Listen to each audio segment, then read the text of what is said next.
আবারও কোটা বাতিলের দাবিতে শাহবাগ অবরোধ করেছে বুয়েটের শিক্ষার্থীরা।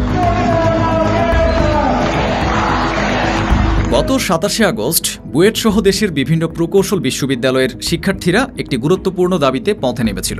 তাদের পূর্বঘোষিত কর্মসূচি মার্চ টু ঢাকায়ের অংশ হিসেবে তারা অন্তর্বর্তীকালীন সরকারের প্রধান উপদেষ্টা ড মোহাম্মদ ইউনূসের বাসভবন ঘেরাও করতে যান।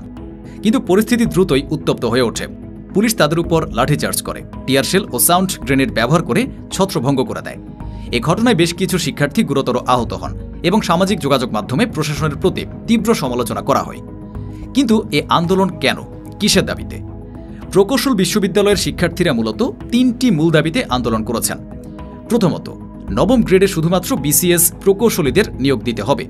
কোনো কোটা বা অন্য কোনো উপায়ে পদোন্নতির সুযোগ দিয়ে এই পদে ডিপ্লোমাধারীদের নিয়োগ দেওয়া যাবে না। দ্বিতীয়ত, উপসহকারী প্রকৌশলী অর্থাৎ দশম গ্রেডের পদে নিয়োগের ক্ষেত্রে ডিপ্লোমা প্রকৌশলী এবং একই বিষয়ে উচ্চতর ডিগ্রিধারী বিসিএস গ্র্যাজুয়েটদের জন্য নিয়োগ পরীক্ষার সুযোগ রাখতে হবে। তৃতীয়ত, প্রকৌশলী পদবীর সুরক্ষা নিশ্চিত করতে হবে, অর্থাৎ বিএসসি ইঞ্জিনিয়ারিং ডিগ্রি ছাড়া কেউ প্রকৌশলী পদবি ব্যবহার করতে পারবে না। এজন্য আইনি ব্যবস্থা গ্রহণ করতে হবে। এই দাবিগুলোর পেছনে কিছু যৌক্তিক কারণ আছে। বর্তমানে একজন স্নাতক প্রকৌশলী সাধারণত নবম গ্রেডে এবং একজন ডিপ্লোমা প্রকৌশলী দশম গ্রেডে চাকরি শুরু করেন। নবম গ্রেডে আবার ৩৩% পদ ডিপ্লোমা প্রকৌশলীদের পদোন্নতির মাধ্যমে পূরণ করা হয়। কিন্তু বাস্তবে এর চেয়েও বেশি পদে ডিপ্লোমা ডিগ্রিধারীদের নিয়োগ দেওয়া হয়। এর ফলে স্নাতক প্রকৌশলীদের নবম গ্রেডেও সরাসরি প্রবেশের সুযোগ সীমিত হয়ে আসছে। বিষয়টি আরও জটিল হয় যখন তাদের শিক্ষাজীবন তুলনা করা হয়। একজন ডিপ্লোমা প্রকৌশলী যখন এসএসসি পাশ করে পলিটেকনিকে ভর্তি হন এবং ৪ বছর পর দশম গ্রেডে চাকরি শুরু করেন, তখন তার সমবয়সী একজন স্নাতক প্রকৌশলী অনার্সের দ্বিতীয় বর্ষে থাকেন। ফলস্বরূপ স্নাতক প্রকৌশলী যখন পড়ালেখা শেষ করে কর্মজীবনে প্রবেশ করেন, ততদিনে তার থেকে কম শিক্ষাগত যোগ্যতা সম্পন্ন ডিপ্লোমা প্রকৌশলী পদোন্নতি পেয়ে তার ঊর্ধ্বতন কর্মকর্তা হয়ে যান। এতে অনেক মেধাবী স্নাতক প্রকৌশলী তাদের প্রাপ্য সম্মান ও পদ থেকে বঞ্চিত হন।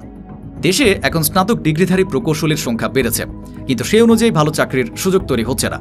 ফলে অনেক মেধাবী প্রকৌশলী হতাশ হয়ে বিদেশ চলে যাচ্ছেন অথবা বিসিএস দিয়ে অন্য ক্যাডারে যোগদান করছেন। অভিযোগ রয়েছে সরকারি চাকরিতে ডিপ্লোমা প্রকৌশলীরা একটি শক্তিশালী সিন্ডিকেট তৈরি করেছেন, যা স্নাতক প্রকৌশলীদের কর্মজীবনে নানাভাবে বাধা দিচ্ছে। প্রকৌশলী পেশার মূল দায়িত্ব হল ডিজাইন করা, কাজের মান যাচাই করা এবং আইনগত দায়বদ্ধতা মেনে চলা। অন্যদিকে ডিপ্লোমা প্রকৌশলীরা মূলত মাঠ পর্যায়ে টেকনিশিয়ান হিসেবে কাজ করেন। যদিও তাদের কাজের ক্ষেত্র ভিন্ন, বর্তমান ব্যবস্থায় প্রায়শই তাদের একই ধরনের কাজ করতে দেখা যায়। যোগ্যতা কম হওয়া সত্ত্বেও তারা অনেক ক্ষেত্রে স্নাতক প্রকৌশলীদের চেয়েও উচ্চ পদে কাজ করেন। তবে একই সময়ে আন্দোলনে কেবল প্রকৌশলীরাই নন, ডিপ্লোমাধারীরাও নিজেদের দাবি নিয়ে মাঠে নেমেছেন। তারা নিজেদের প্রকৌশলী হিসেবে পরিচয় দিতে চান এবং উপযুক্ত পদগুলোতে তাদের পদায়ন বাড়াতে চান। বিএসসি শিক্ষার্থীরা বলছেন, ডিপ্লোমাধারীদের কিছু দাবি স্বার্থগত দ্বন্দ্ব থেকে এসেছে এবং এগুলো পুরো প্রকৌশল খাতের স্বার্থ বিরোধী। সামাজিক যোগাযোগ মাধ্যমে উভয় পক্ষের মধ্যে চলছে তীব্র বিতর্ক ও কথার লড়াই। প্রকৌশলীদের ৩ দফার বিরুদ্ধে ডিপ্লোমা প্রকৌশলীরাও ৭ দফা দাবি ঘোষণা করেছেন। এই জটিল সমস্যার সমাধান কি? সবার আগে উভয় পক্ষের মধ্যে আলোচনা করা জরুরি। প্রশাসনের পক্ষ থেকে আন্দোলনকারী প্রকৌশলীদের সঙ্গে দ্রুত আলোচনার মাধ্যমে একটি গ্রহণযোগ্য সমাধানে পৌঁছানো প্রয়োজন। দ্বিতীয়ত, পেশাদার লাইসেন্স প্রথা চালু করা এখন সময়ের দাবি। প্রকৌশলী এবং ডিপ্লোমাধারী উভয়ের জন্যই পেশাগত প্রশিক্ষণ, রেজিস্ট্রেশন ও লাইসেন্স বাধ্যতামূলক করা উচিত। এতে যোগ্যতা অনুযায়ী পদ নিশ্চিত হবে। তৃতীয়ত, ডিপ্লোমাধারীদের জন্য একটি স্বতন্ত্র কর্মধারা তৈরি করা যেতে পারে। যেহেতু তারা প্রকৌশলী হিসেবে কাজ করার জন্য প্রশিক্ষিত নন, তাদের কাজের ক্ষেত্র আলাদা করা প্রয়োজন, যা অপ্রয়োজনীয় দ্বন্দ্ব কমাতে সাহায্য করবে। চতুর্থত, দেশের শিক্ষা ব্যবস্থাকে উন্নত করা জরুরি। বিশেষ করে পলিটেকনিক ইনস্টিটিউটগুলো যাতে মানসম্মত শিক্ষা প্রদান করতে পারে, সেদিকে রাষ্ট্রকে মনোযোগ দিতে হবে। একই সঙ্গে ডিপ্লোমাধারীদের জন্য উচ্চশিক্ষার পথ উন্মুক্ত করা উচিত। প্রকৌশলী ও ডিপ্লোমাধারীদের এই দ্বন্দ্ব কেবল একটি পেশাগত সংঘাত নয়, বরং দেশের সামগ্রিক শিক্ষা ব্যবস্থা ও কর্মসংস্থান নীতির দুরবস্থার বাস্তব প্রতিফলন।